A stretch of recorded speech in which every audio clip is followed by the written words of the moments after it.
All right, welcome everybody to Film School webinar here from WeVideo. Really excited for this webinar. We've got a lot of great content for you that I'm really excited to share with you all. And I know we have a lot of interest for this webinar, so please share to the chat. We already have some people chiming in. Where you're tuning in from. We always love to see where people are streaming from. I'm streaming from Colorado myself. Welcome, Keys. Welcome, Rebecca from Texas. Denise from Alabama. Rhonda from Vermont. Great to have you all here. Uh, Giovanni from Richland. Awesome. Washington State. Christine from BC. Wow, Heather from UK. Awesome. People from all over the world. This is really exciting. All right. Well, we have a lot of great content for you all today. So as you all are kind of chiming in on the chat, I'm going to go ahead and jump into it. But feel free to use the chat to connect with each other, to discuss the topics that we're presenting today, ask questions, etc. We have one of our team members here who's going to be helping to answer questions in the chat. So we'll do our best to get to all the questions as they come up. And let's dive into it. So my name is Stu Jernigan. I'm a senior manager of content and education programs here at WeVideo. And I do a lot for WeVideo. Part of what I do is create a lot of video content, serve as a video editor here at WeVideo. I'm also a former educator and PBS certified media literacy educator. I've done a lot of leadership work around leading educators through designing and implementing media projects to teach students those valuable 21st century skills. And like I said, I live in Colorado, so when I'm not working, I love adventuring in the mountains with my dog. So our agenda today, we're going to go through some quick definitions and film essentials, just some sort of vocabulary and concepts that it's good to be familiar with. And then we'll kind of go through the production process. What does creating a film look like from pre-production, basically like writing, scripting, etc., to production, capturing the footage, and then post-production editing. And then we'll have some time at the end for Q&A. Okay, so no matter what you're trying to convey, a memory, a story, a project, there's nothing better than video. Or do we mean film? Well, that depends. Here's a quick breakdown of 3 key filmmaking terms. So film, the word film is most often associated with the motion picture art form, which conveys a narrative through an artistic lens. Films are usually seen to have significant societal value. So when I think about a film, I think about sort of a big work of art, a lengthy work of art, something that engages people in, an intellectual themes and approaches the process of movie making as an art form. The term movie is usually used for motion pictures that are geared towards mass entertainment. Fair or not, movies are generally considered less serious, less important, and less weighty than films. And so you could see where getting into a debate over whether something's a film or a movie could potentially be contentious in that sense. And then for video, the word video originally referred to electronic recording on videotape. And as camcorders gave way to cell phones, the term has come to represent any kind of motion picture shot with digital media. The terms movie and film often connote a longer form work or else require a descriptor such as short, like short movie, short film, right? And videos, however, can be any length, even a few seconds. So that's sort of like the maybe a main takeaway here is just thinking about like length, right? Is it a video? Something short tends to be a video. Is it a film? Is it a movie? Lengthier works tend to be films, movies, and then more serious works of art we tend to talk about as films versus movies. And so why does that matter? So the terms used can directly affect how your work or project is perceived. So for example, in the film industry, what a creator calls their work can influence everything from the funding it receives to its distribution channels and its audience's expectations. A project labeled as a film might be expected to offer more artistic value or intellectual engagement, attracting a different kind of audience than one marketed as a video, which might be perceived as more online focused. So, what you call your film is going to impact how it's received, might impact funding, and then what people expect from it. Okay, so film essentials. So the measure of a film's success is how the audience feels when they watch it. And how the audience feels is the result of hundreds of small decisions, starting with the fundamentals of filmmaking. So let's dive into that. So first sort of vocabulary term I want to present here is this concept mise en scene, which is a French word. And so it's French for placing on stage. Mise en scene refers to the arrangement of everything within a shot. The term originates from stage theater, hence the use of the term stage, but applies equally to filmmaking. So, through careful curation and arrangement, mise en scene makes the world of film feel rich, believable, and internally coherent. So I want to just take a look quickly at mise en scene within the film Oppenheimer, which I would consider a film. It's a serious work of art tackling intellectual topics. And so we're just going to watch a couple minutes. This whole video is really fascinating on the stage production and building of scenes within Oppenheimer. But we'll just take a couple of minutes of this. Take a look at a couple of minutes of this video.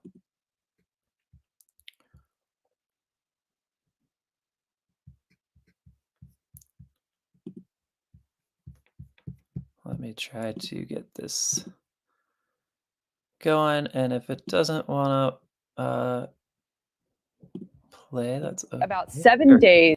About 7 days from when we were to shoot the Oval Office, I get a call from locations. We lost this location. And so Chris just looked at me and said, "You have to build this," and walked away.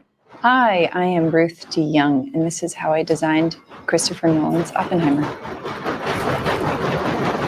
I actually sat down with Chris Nolan and Emma Thomas, his producer and wife. I was actually filming Nope at the time, and Hoyte van Hoytema was the cinematographer on Nope, and he also has been a longtime collaborator with Chris and Emma and team, and they were looking for a production designer, unbeknownst to me, and thought I would be a great fit. The way Chris likes to work is he works very closely with his designer, and in previous films he had done the same, where he'll spend 6 to 8 weeks alone working one-on-one with his production designer. Together, Lauren and I are extraordinary researcher, Lauren Sandoval, and she has some just incredible relationships with archivists, universities, the US government, and was able to get her hands on a lot of declassified documentation and imagery. But also, Chris was very careful to remind me he was not interested in making a documentary. We were not interested in replicating these pictures. It was essentially, study this, get the essence of this imagery, and then I was to divorce myself from it, and we were to make the Oppenheimer that we made.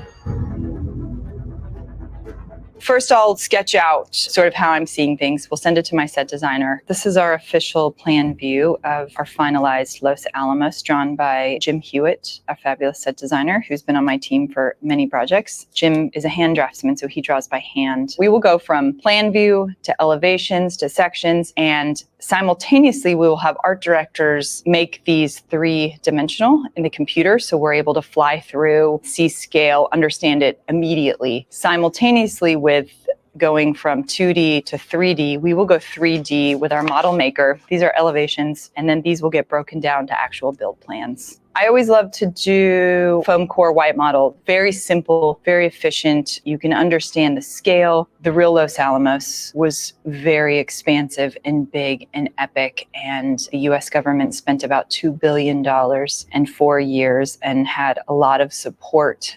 I had I think less than 8 weeks to get this entire thing ready. This is where we were going to start. Chris and I scouted the American West, New Mexico, Utah, full well knowing that Los Alamos was located in New Mexico. But the very first thing that interested Chris was finding the most epic cinematic vista. We landed on Ghost Ranch. Okay, so I'm going to pause that there. You guys can definitely check the rest of that video out. Every topic that I'm covering today has a complete blog article written about it on our website on wevideo.com/blogs. You can find the film school series of blogs there, and so you can watch the rest of that video there as well. But I mean, I think that's just like a really interesting window into this creative process of set design and construction and building the stage that gets captured on film. It's really world building, right? Building the world.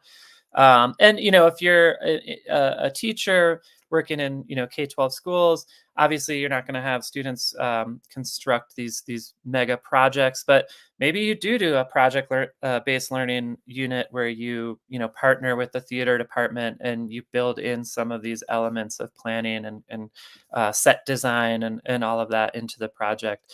That can definitely be a way to make a media project more authentic and lifelike as you're sort of mimicking the tools and the skills of the professional trade. Okay, so mise en scene is composed of a number of elements that we sort of saw spoken about in that video. But these include lighting, actors, set design, location, costumes, hair and makeup, things of that nature. Okay, so there's mise en scene, that's the construction of the stage, right? And then there's cinematography, and that's sort of the other side of things, the other element of things, right? And so cinematography is a blend of the word cinema and photography. Cinematography is the art and science of capturing motion pictures, right? So while cinematography is inherently connected to mise en scene, in the sense that you can only film what's there, the work also includes the technical decisions related to planning, shooting, and editing. So if you think of mise en scene as literally what's there on set, the cinematography is how what's there eventually appears to the audience. Okay, so as we sort of get into cinematography and capturing our film, it's useful to think about the shots versus scenes and have a basic understanding of a shot versus a scene. So a shot is the basic building block of a video. Basically, from the moment you hit record on a video camera until the moment you stop the recording, that's a shot. A scene is comprised of a series of shots. Um, Combined usually in post-production in a video editor like WeVideo to represent a continuous action or event. Scenes set up larger plot points and themes. Shots make scenes possible. So a scene takes place in a single location and time frame, depicting a continuous action or event. It's often composed of multiple shots, capturing specific angles and moments from varied distances. While a shot focuses on the technical aspects of recording, a scene emphasizes narrative coherence, progressing the story forward. So, like we mentioned, shots combine to create scenes. Scenes combine to create films. A single scene can be made up of any number of shots. And here we have a famous example, and I'm just going to let this play as we talk Houston, I about have a this. bad feeling about this mission. So I'll mute that. So a famous example of a single shot scene is the opening of Gravity by Alfonso Cuarón, where it's a continuous shot that's 17 minutes long. And so Kieran told the New York Times in explaining sort of like why they opened the scene as a single shot scene, he said, we wanted to slowly immerse audiences into first the environment and then to immerse them into the action. And the ultimate goal of this whole experiment was for the audience to feel as if they are a third character who is floating with our other two characters in space. Okay, so these decisions are very intentional. They're meant to create a certain experience for the audience, elicit emotions, right? Set a tone, or even sort of position you subjectively in relation to the characters on screen, as we're seeing in this case, to be a third person on scene. So the number of shots, their content, their relative length, and the transitions between them all contribute to a scene's overall tempo and mood. You can play with these elements to tell the story most effectively.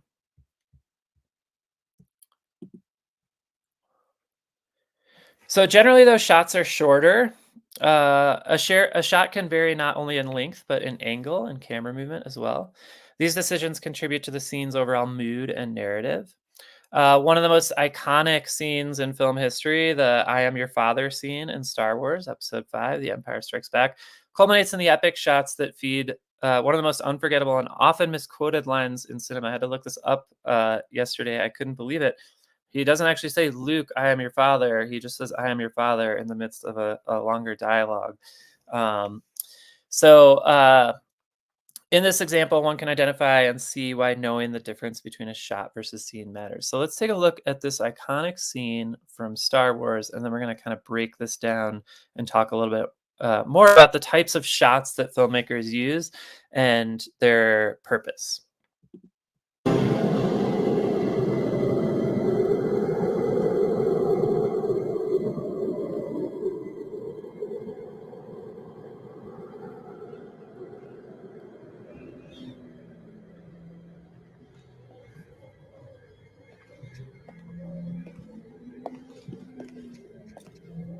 Okay,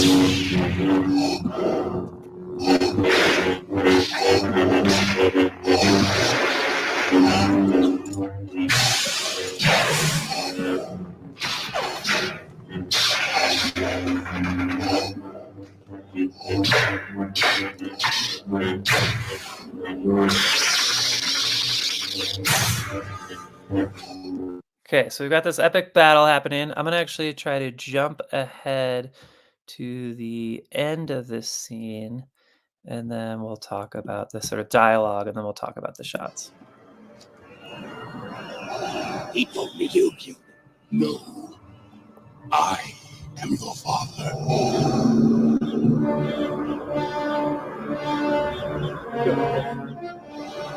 No, it's not true.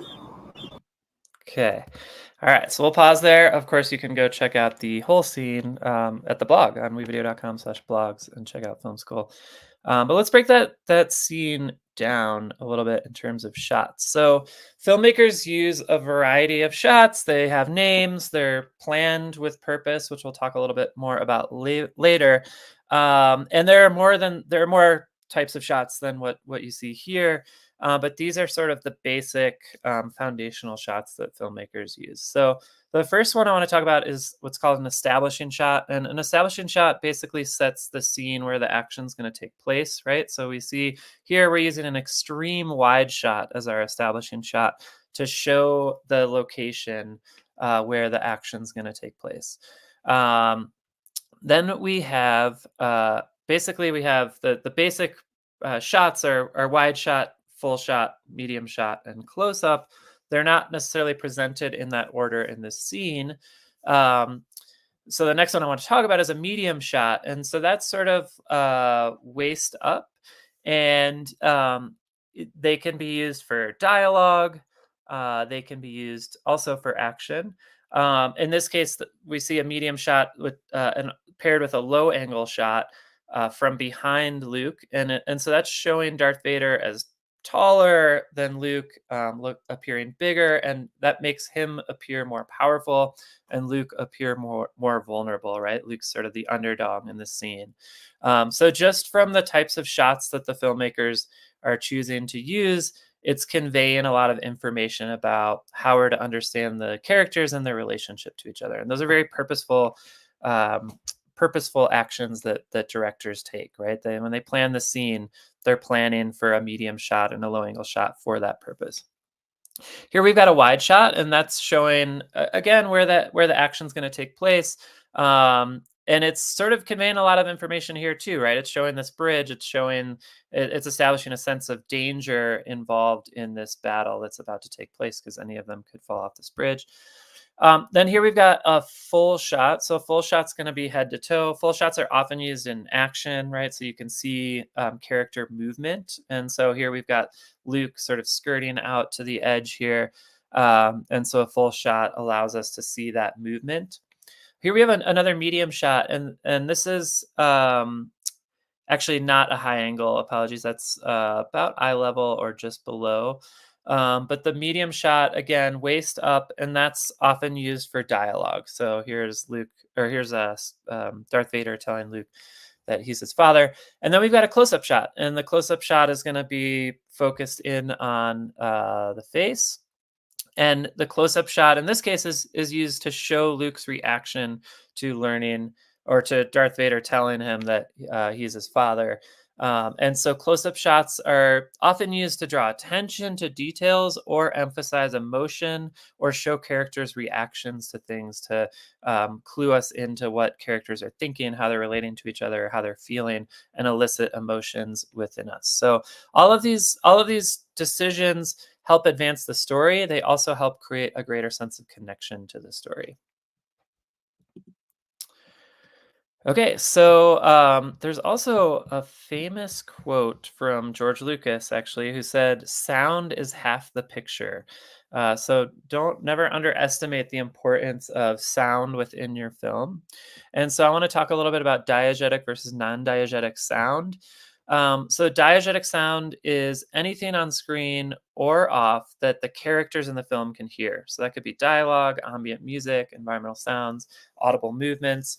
And then non-diegetic sound is anything that the audience can hear but characters in the film cannot. So that would include sound effects, narration, voiceover, and the musical score. So essentially, it's just in terms of diegetic and non-diegetic, it's just what can the characters hear versus what can only the audience hear. Okay. And so those are just, it's just important to sort of break those down because oftentimes you are going to layer other sounds over the scene if you're filming your scene, live action scene, like for example music, right? If you've ever watched like a scary movie and turned the sound off, right, you notice it's not so scary. So that's a great way to really even teach the concept of the importance of sound, but especially certainly to experience it yourself. The music alone is so important in terms of building anticipation, right? Setting a tone, setting an emotion, and eliciting that emotion in the audience. Um, so yeah, so sort of breaking down the different types of sound that we hear in film. So both types of sound are important to a film. Diegetic sound helps us understand what the character perceives, which in turn clarifies the plot, while non-diegetic sound heightens our emotion and reinforces themes. So just as an example here, in Jaws, diegetic sound would include the waves crashing, the boat engine roaring, and the characters speaking, right? All the things that the characters are going to hear. And then the non-diegetic sound would include the da-na, da-na, da-na, da-na. Okay, so that's obviously not unseen, but that is music that's used to elicit emotion. It signals to the audience that the shark is in the general vicinity, and it starts to build a sense of anticipation and maybe even a fear response or something along those lines. Okay, so that's sort of just building some vocabulary, some film essentials that you'll want to know. Now moving into pre-production. So uh, pre-production is basically it's where you're writing your script, right? And this can be the most time-consuming step in the filmmaking process. So one thing you want to do is gather your equipment. And so a great thing to know is that you don't really need like expensive film gear to make a successful movie. Really, our phones have great cameras that can capture high resolution footage. They're easy to carry, and you already know how to use them. So I would say, make use of your cameras. It can be great to have a microphone to capture higher quality audio, especially for camera phone shoots. You could try a directional mic, like a shotgun mic, to filter background noise while keeping dialogue audible. And that'll just kind of pinpoint sound and help to block out some of those other sounds like wind that might interfere with your sound. Lighting. So lighting can make a big impact on the shots that you capture. I would say keep scenes well lit with a simple and affordable LED lighting kit. It does, if you're gonna invest in lighting, it doesn't have to be super expensive. If you're a classroom teacher and you want to get a green screen, also can be done pretty inexpensively. Lighting will be key for evenly lighting the green screen, so there aren't like shadows and that are appearing on your green screen or hot spots and dark spots because you're removing a color, so you want that color to be even. Um, and then a tripod. And you don't have to have a super expensive tripod, but it is good to have a tripod that will stabilize your camera shot so you don't end up with a shaky camera shot. And they do make tripods for your phones. I have one. And those can be great. So if you want to use your phone, you can get a simple tripod and a inexpensive LED light and be set up. Okay, so a second sort of element in the pre-production phase is writing your script. So script writing is essentially taking your big idea and turning it into a set of easily followed directions.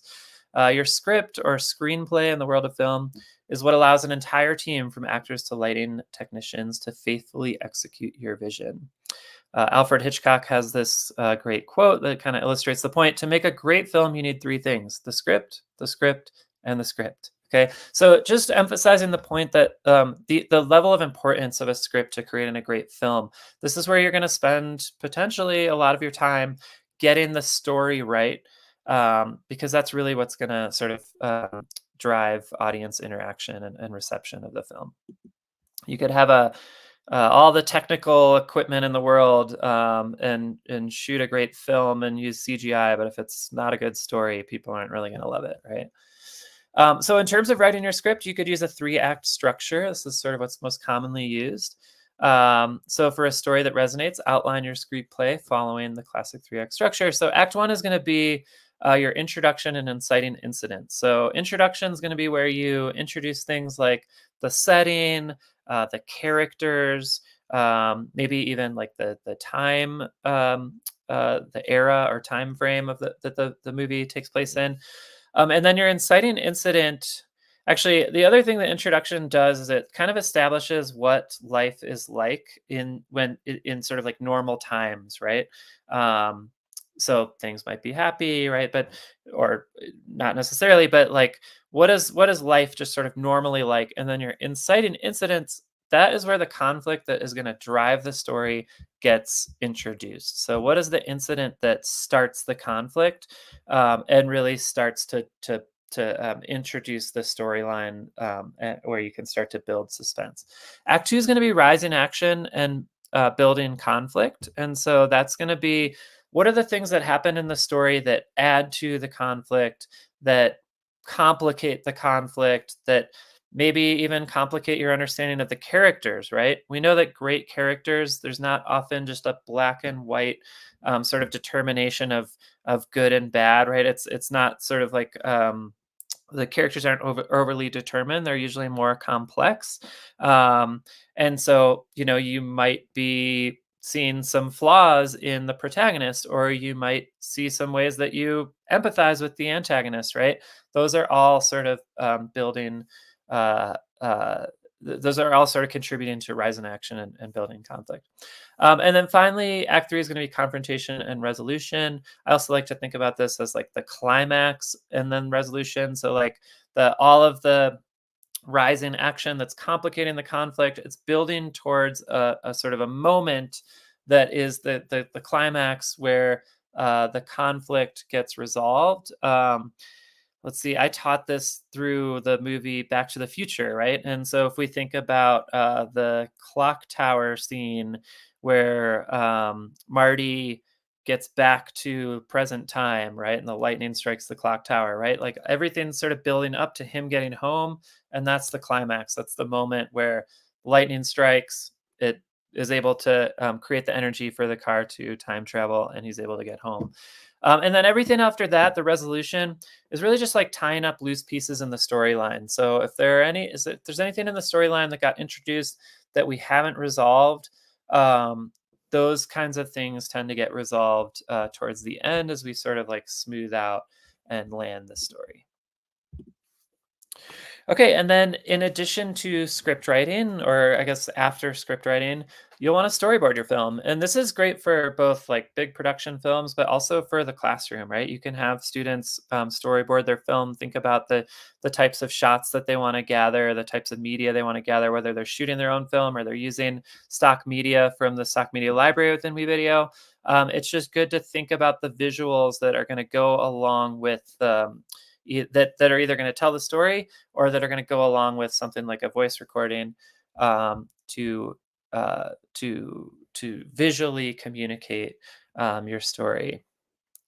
And I've also I've watched Spike Lee's masterclass on film production, and he talked about how he doesn't necessarily storyboard every scene, but he definitely storyboards the like high production scenes, the scenes that cost a lot of money, that maybe are using visual effects or require more people on scene. Those are the ones they want to get right, and they want to do it efficiently, and so they definitely have a very clear plan of the shots they want to capture. And so that's going to include things like we talked about earlier, right? Like camera angle, shot size, right? All those kinds of things, medium shot, wide shot, right? That all of that is storyboarded out ahead of filming. So here's sort of a visual representation of that, and so some of the things that go on a storyboard include illustration, shot information, like I just said, shot types, camera movements. Is the camera gonna stay still? Is it gonna zoom in? Is it gonna pan across? Is it gonna tilt up? Right. All of that is planned for. Character movement. Are you gonna have a character walk on scene, walk out of scene, walk towards the camera, etc. And then you could even include something like shot numbers. Okay, and then ultimately, like this is a place where you really want to get the script right, and so this is a place to really refine your script. Take time to get feedback, right? Like script writers are reading, or they're writing multiple drafts. They have a team. They're sending their drafts to the team. The team is giving feedback. They're revising. So this is a time to really, or a phase in the process of film production to really take the time to get feedback, to draft and revise, and really get your story right. And so you might ask questions like, is the dialogue realistic? Are my characters complex enough? Is my conflict clear and compelling? Like, are people going to be interested in this conflict? Am I over explaining the backstory, right? Maybe there's some stuff you can cut out because it's people get the idea, right? What could be deleted? And then to that point, and then does the storyboard support the script and vice versa?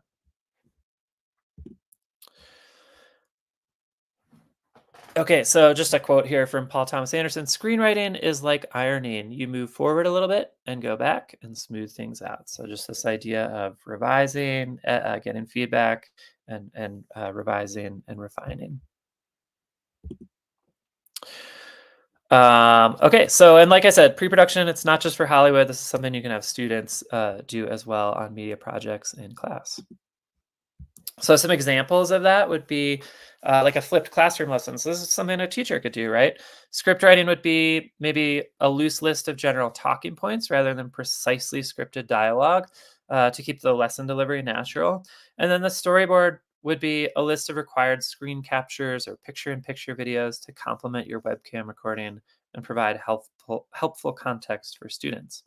If you're going to do a group video project for students, script writing would be a detailed dialogue with speaking parts and stage directions for each student, right? Where you're going to have live action, students are going to act in front of the camera. And then the storyboarding for that could be like a traditional comic book style storyboard where each student contributes a panel to the storyboard. And that's really a time where a lot of creativity comes out, right? Students are planning, they're visualizing, they're really digging into a lot of important skills that are useful for their academic and career success. You could have a student created unit review, and the script writing for that would look like a detailed monologue or voiceover narration that explains key concepts from the unit.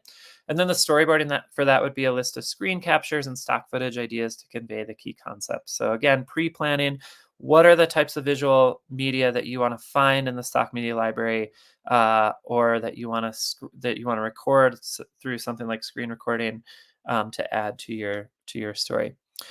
For an interactive video assessment, script writing might look like a dialogue for voiceover narration, plus a written list of questions to add as interactive assessments. And then storyboarding might look like a mix of webcam, screen capture, and stock footage shots as needed, along with markers to indicate where interactivity will be added. We'll have more on interactive video later, but WeVideo includes both media making and interactive video tools. So you can actually create videos and then you can add interactions to them so that when viewers watch, like your students watch the video, maybe it's an instructional video, they'll actually encounter questions that pop up as they're watching the video that they'll respond to. And you get all this great data on the back end, and it just makes learning so much more interactive. So pretty amazing that we have these tools available to us nowadays through WeVideo for a complete video learning platform, end-to-end creation and interactivity and assessment. There's just so much that you can do with that.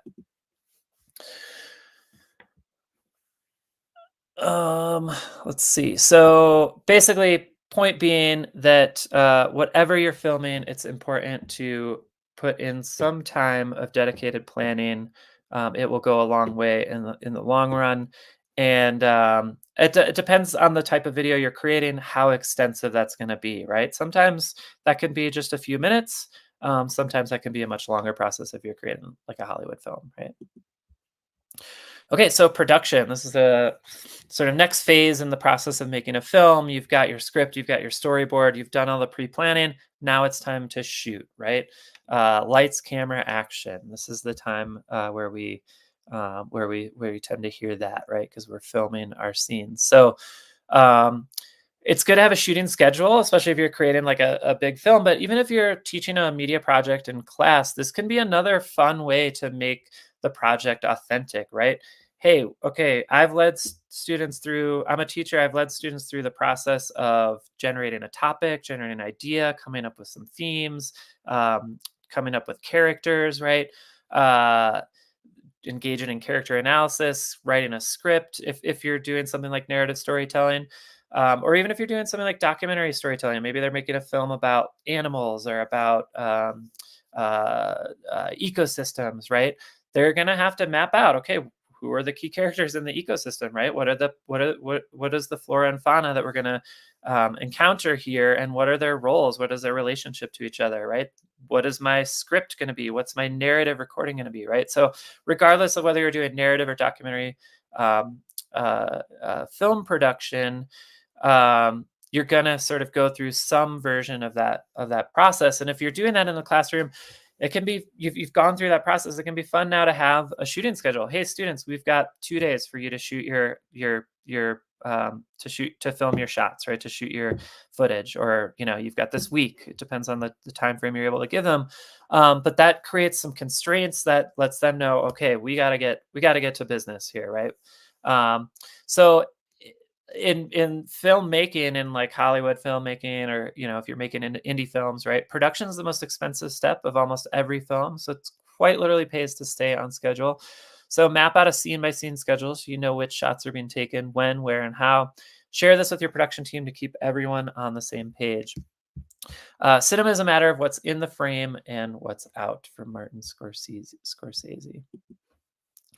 Okay, so once you've shot your footage, you want to organize it. And this is sort of a daily practice through the production cycle. So make sure that you catalog your footage according to your shooting schedule. Save your raw footage each day, fittingly called dailies in the industry, using folders with descriptive labels for both date and content. So can't emphasize this enough. If you wait to do this, to name your files, right? If they're all named IMG 3567, IMG 3568, right? You're not going to know how to find that shot when you're going to find it, of a skier jumping off a jump, right? If you're looking for a specific shot, you want to have your video recordings named, and you want to have them organized into folders. Day one, I know we shot this on day one. I can go into the folder from day one, and then I can find that shot based on the way it's named. So make sure you do that as sort of a daily practice when you're shooting your footage. Stay organized. And then if you're filming for special effects, this is relevant here. So as you're filming, make sure you're capturing the raw footage needed for any special effects. Some of these effects, like prosthetics and pyrotechnics, will actually take place as you film. Others, like green screen and CGI, will be added during post-production, but still require the right raw footage from production. So we'll get into a little bit more on green screen and how that works with WeVideo a little bit later. But students love using green screens, and I've seen some really incredible examples from that. So definitely a really great way to make media projects really fun for students. Along with traditional filming, you can also use screen recording to capture footage. Screen captures aren't commonly seen in feature films, but they're indispensable for many classroom videos. For example, having students record their screens to show their thought process, emphasizing the how rather than the what of learning, or record your own screen to provide scaffolding for an assignment. So this could be like you're presenting a mini lesson to students, right? Creating an instructional video, presenting a mini lesson, and maybe you've got slides. So you can take a screen recording or a dual recording where you show both your screen and your webcam, kind of like what we're looking at right now. You can do all of that in WeVideo super easily just by clicking this record button. in the editor that you see here.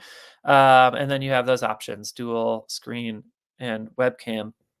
And so that can be great to show your slides, run through a mini lesson, or for students, I've seen examples where like a student's solving a word problem or a math problem, and they show through the screen recording how they're solving that problem. And then they add a voice recording explaining their thinking. And how much more valuable is that? Rather than just a piece of paper turned in that shows that they solved the problem right, we're not even sure if they understood how they solved it. Maybe they even used other tools to find the answers, like AI to find the answers. Um, we don't know that they actually understand the thinking, but if you hear a voice recording of them walking you through the process of how they solved a problem and what their thinking is, you know whether they understand that concept or not, and to what degree, and how they're applying mathematical thinking. So some great examples there of how you can use screen recording. And then for sort of narrative and documentary film, it's also great to collect extra footage. You don't want to get to the point where you're editing your film and, whoa, you don't have all the footage you need. Now, all of a sudden, we've got to go back to location. We've got to bring people back. We've got to get all the equipment back. We've got to shoot extra footage. That can get really expensive if you're making sort of a film on a budget. But even if you're in a classroom and you're doing a media project, right? You don't want to have to then spend another day of class going back and shooting extra footage. So encourage your students to shoot extra footage, shoot a scene multiple times, right? That's what filmmakers do. That's what directors do. They shoot a film multiple times. They'll shoot like we talked about, scenes are made up of multiple shots. Let's say they're doing a 5-second shot of a dialogue, but from a specific angle, one person saying a line, shoot that 5 times quickly, move on to the next shot. Now, I wouldn't necessarily do 5 times in the classroom. Maybe you do 2 or 3, maybe not with every shot, but just make sure that you gather extra footage so you have what you need to edit. And then plan ahead for problems. So it's just good to have a plan B, C, and D in case anything comes up. Maybe equipment breaks. We saw a great example from Oppenheimer where suddenly they lost access to the White House to shoot that to shoot that scene, and they had to build it. And I forget the timeline she said, but it was a matter of days she had to build that scene. So always good to have a plan B, C, and D. Okay, and then moving into post-production. So when you think about the making of a movie, you might picture a bustling Hollywood studio a lot, but in reality, most of the movie magic happens in post-production, long after the scenes are shot. And this is the process of editing. And so we may have already used WeVideo in the process of pre-production to gather media from the stock media library or to create screen, webcam, or dual recordings. Now's where we're using WeVideo to edit our films. So it's good to start with creating the rough cut. Okay, so it's taking the raw footage that you've captured and starting to put it into a coherent sequence. Okay, so you're gonna rewatch your footage if you've captured your own footage. Um, and identify the best shots and arrange them into a sequential order. At this point, you don't need to worry about the gaps or rough edges. Just get the clips onto your video editing timeline in the right sequence. Okay, so you might not worry about trimming and splitting yet. You might not worry about, oh, there's an we need to remove, or there's something awkward on scene we need to remove. It's just getting the clips in order, in the right order, getting that foundation laid, and then starting to do some of the more editing from there. And so within WeVideo, you'll see, if you can see these tabs over here on the left, this is an image of the editor. Super streamlined. I use WeVideo a lot to edit videos, and I love it because it's super simple and streamlined and straightforward and intuitive, quick and easy to get things done, and it has so many assets included in it. So it does have a stock media library here, videos, images, and audio, with over 1 million video clips, images, and audio clips, including sound effects and music that are just right there. You can search, find what you need to build your video, or to use as extra footage in your movie. And then also there's the uploads tab here where you can upload media directly to your project or access media you've already uploaded into WeVideo super easily there. So you can upload from your desktop or Google Drive, Dropbox, or OneDrive. And this is where, like, if you've already created your folders and organized your media, you just import those folders and everything's organized, named, ready for you to start to find and start building your sequence.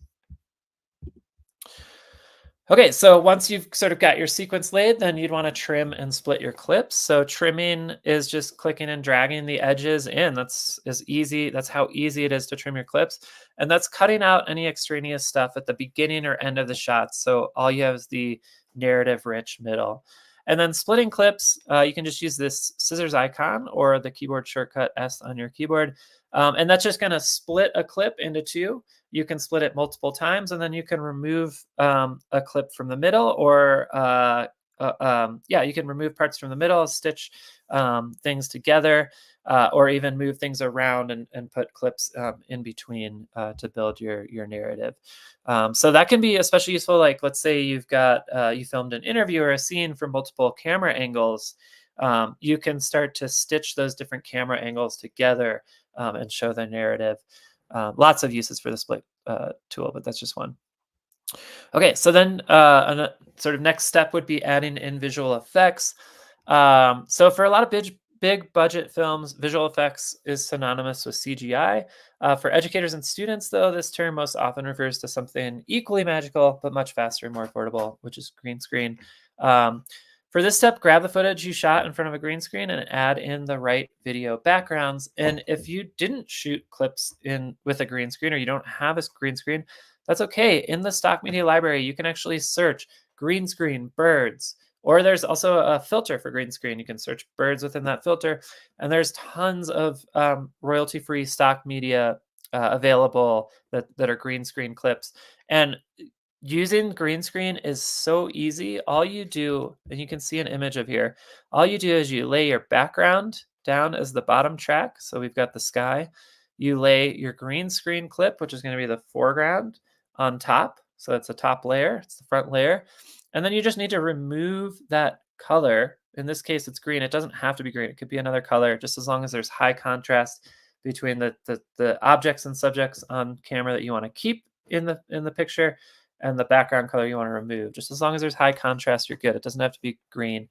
Chroma green is often used because it is so far from human skin tones. So there's high contrast, and people don't tend to wear that color. Whereas like blue screen, people do tend to wear like blue jeans. So that's sort of why we've gone towards chroma green.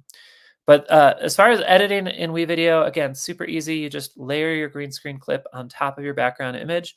Double click on that green screen clip. It'll open up the effects panel here. You click on keying, click the color dropper, click the green you want to remove. It gets removed. And here you've got this awesome scene now where instead of just a sky and clouds, you've got the seagulls passing through from your green screen footage. Super awesome. Kids love using that. And I've also seen educators who paint a wall chroma green.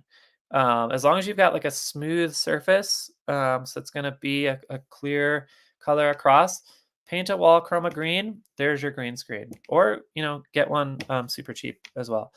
Okay, so then it's going to be refining. So with all shots sequenced, you can begin finessing the story. For this particular step, you should be focused on refining the visual narrative along with the sequencing of shots and scenes. This step includes adding transitions between cuts so the visuals are smooth, natural, and understandable. So that's going to be like a lot of films open with like a fade in. They end with a fade out, or even a scene will begin with a fade in or end with a fade out. So we know, okay, enter scene, open scene, end scene, right? We're transitioning to a new scene. You can use other transitions to like blend clips and do other sorts of fun things. And those are all included in the WeVideo editor. I'll just go back and show you here underneath uploads, video, images, and audio that we talked about. There's text and transitions. And so you can access transitions and just drag them down super easily. So adding transitions and then weaving in stock footage as needed to fill any gaps in terms of setting action or mood. So even if you shoot your own footage, you can supplement that with stock footage from the stock media library. You don't have to, and that's like a good way to create a film on a budget, right? You don't have to fly to Croatia to film the beach scene if you can pull it from the stock media library, right? Okay, and then okay, we talked about transitions, and like I said, tons of built-in transitions from crossfading to burning, in within that are included within WeVideo. You can see them here, and then you can see there's a transition added in between these clips. And I do like this concept. Less is generally more, so add transitions with a discerning eye. I wouldn't have all of your clips have a transition. Sometimes just a basic cut is better, for sort of telling the story. Too many transitions gonna look a little like a little unprofessional and maybe distracting to the audience. Okay, so and then as we talked about, stock footage is perfect for adding context from mood to scenes. For instance, splice in a close up of rain hitting a window to add a dark and brooding feel, right? And here we are. We've clicked videos, we've searched rain on window. We have all these options that we can just easily drag down to the timeline below in our editor. You'll also want to do the sound mixing. So whether it's the slow rise of an orchestral soundtrack or the barely audible patterning of footsteps, the right audio transforms a scene. It directs our attention, heightens our emotions, and reinforces deeper themes. The process of sound mixing or sound design includes everything surrounding the audio of a film, removing unwanted background noise, adding and editing musical tracks, adding separately recorded dialogue and timing it correctly, layering voiceover narration, incorporating sound effects are just a few examples of the types of sound editing that you'll do. And here's another great quote from Stanley Kubrick. A film is or should be more like music than like fiction. It should be a progression of moods and feelings. And I love that quote because a great story, a great film draws in the viewer. It elicits feelings and emotions, empathy, right? Things that can actually contribute to our development as human beings. And sound is a really important factor in that. This is a tool I use all the time, and oftentimes when I run trainings on WeVideo, people are like, "Wow, that's a great tool that I have not used before." So for sound editing, if you click audio and opacity at the top of the timeline, this is the timeline. This is where you do your editing. You build your sequence, add transitions, etc. If you click audio and opacity, you can click show audio and you get this blue line. It shows the volume of your audio. And you can actually click on that blue line and click and create little dots that are called keyframes that you can click and drag and maneuver. So instead of just having a straight blue line at the top of your volume at 100%, now you're fading down and then fading up to help with scene transitions, lower volume under a voice recording. So you're balancing your sound, your music, or your sound effects aren't drowning out your voice recording or other elements on the scene. Another great tool, also found in the effects panel, is the ability to adjust colors. So, like sound, color instantly impacts how we feel and what we perceive. The more consistent, intentional, and cohesive the color palette of a film, the more captivating and immersive the film's world feels. In a professional film, color adjustments often take two steps: color correcting, then color grading. So you can access this tool in WeVideo just by double clicking on the media clip in the timeline, like we've done before to access like the green screen, for example. Instead of clicking keying, this time we're going to click color, and we have all these options for adjusting things like brightness, contrast, hue, saturation, tint, and temperature. And so color correcting is the process of adjusting the color in film to achieve a natural looking balance of contrast and exposure. Maybe you have a shot that's washed out or overexposed. You can, double click on that clip, go into the color panel, make some adjustments to correct that image so it looks balanced and natural. Color grading, on the other hand, refers to altering and enhancing the color palette of a film to achieve an emotional effect. Color grading is a big part of a cinematographer's role. And so within WeVideo, you also have the option to add filters. You'll find that is something you can click on at the top of the timeline, and it'll say filters. It'll open up like this. And there are lots of different filters in here you can apply to a single clip or all clips to quickly apply filters to everything. You can go in here to mono, and you have options for like a more vintage look to create sort of like a 1970s feel to your film. You have options for black and white to make it look like an older film. I saw a great example. Students created a silent film on a piece of literature that they created, and they used filters to transform all the clips that they recorded into black and white. And it's just ended up being this really rich, compelling story film that they created. And I'm gonna use the word film because they were it was a work of art. Um, and then next, adding text as overlays. So in narrative films, text overlays are often used for the beginning and end credits. For other video types like documentaries, instructional videos, or student news presentations, text overlays may be used extensively. Like transition, text overlays are best incorporated in moderation. Add just enough to contribute to the viewer's understanding of your video and no more. And again, text easily accessed right here. There are lots of options. We've clicked into the special text. You can create like an end credit scene easily and even animate that. And then there are lots of examples of both motion and static text in WeVideo. You can use the motion text to make a video quickly feel super professional and engaging very easily. Okay, and then finally, it's time to wrap it up. So as they say on set, that's a wrap. When you're happy with the sequence, sound, and color, you're ready to export your film. The biggest choice here will be resolution, and WeVideo offers it all. So when you go to export, you'll choose the resolution.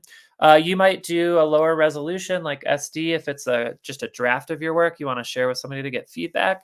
If it's a final draft, and you want to be able to view this on computer screen, phone, most TVs, you'll want to export in HD or full HD. And then if you're creating a feature film release for the big screen, 4K is great. Okay, and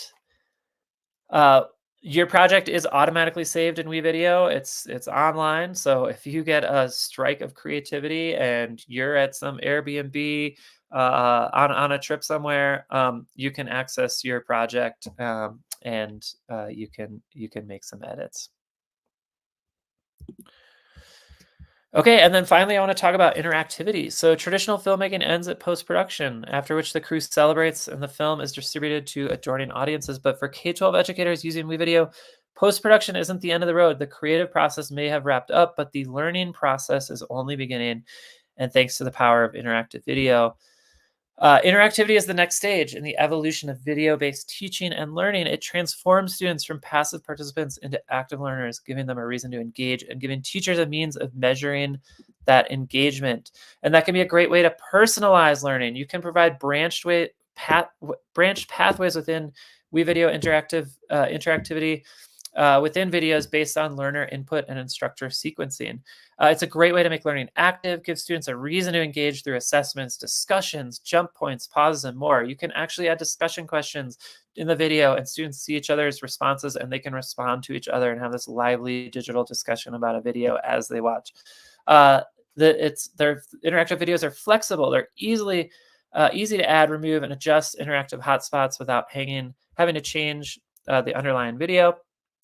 And they're measurable. You get actionable data as a teacher on learner performance and behavior through a convenient dashboard.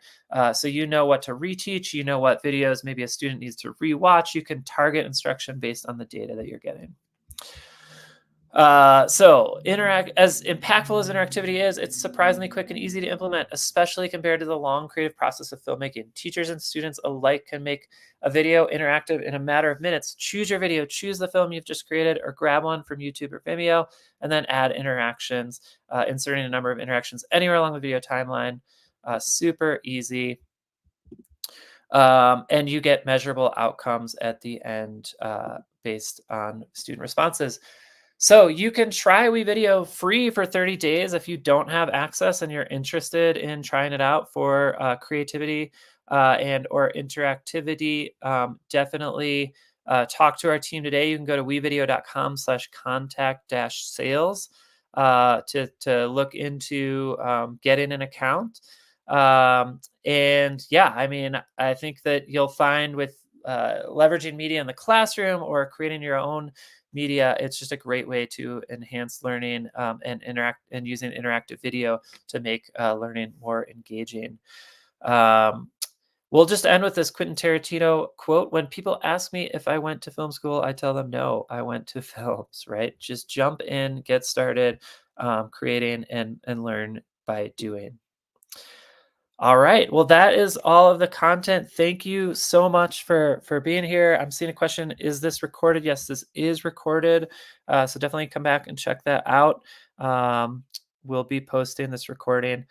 Thank you all for joining from all over the world, the UK, Canada, the Netherlands, Velp. Really great to have you all here. And yeah, you can find me on social media at Stu Jernigan. Please do connect with me on Twitter, LinkedIn, etc. We post stuff all the time, and I'd love to see what you all do with WeVideo. Thanks for being here. Have a wonderful day, everybody.